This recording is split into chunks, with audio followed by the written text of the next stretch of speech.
Hi everyone, নতুন আরেকটা mini blog নিয়ে চলে এলাম আমি। তো আজকে যাচ্ছি আমি ইস্ট বেঙ্গলের খেলা দেখতে। প্রচুর তাড়াহুড়োর মধ্যে ছিলাম, তাই বেশি ভিডিও করতে পারিনি। একেবারে দেখো স্টেশনে ট্রেন থেকে নেমে ভিডিওটা করলাম। তারপর বাসে করে চলে এলাম আমরা স্টেডিয়ামের সামনে, মানে সল্ট লেকে আর কি। তো যাই হোক, ম্যাচ ছিল 7টা থেকে। আমরা প্রায় 5টা সাড়ে 5টার মধ্যে স্টেডিয়ামের সামনে চলে গেছিলাম। তো অনেকক্ষণ দাঁড়িয়েছিলাম, আর ভিড়টা দেখতে পাচ্ছ, মানে আস্তে আস্তে প্রচুর ভিড় হয়েছিল, মানে এতটাও আমরা এক্সপেক্ট করিনি। প্রচুর ভিড় হয়েছিল সেদিনকার।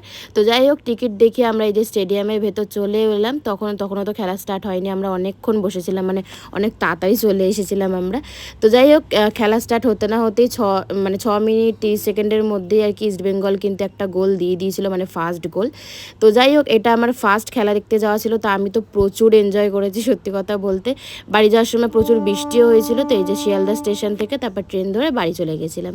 তো ভিডিওটা ভালো লাগলে like comment share and subscribe করে নিও। চলো আজকের মতন টাটা।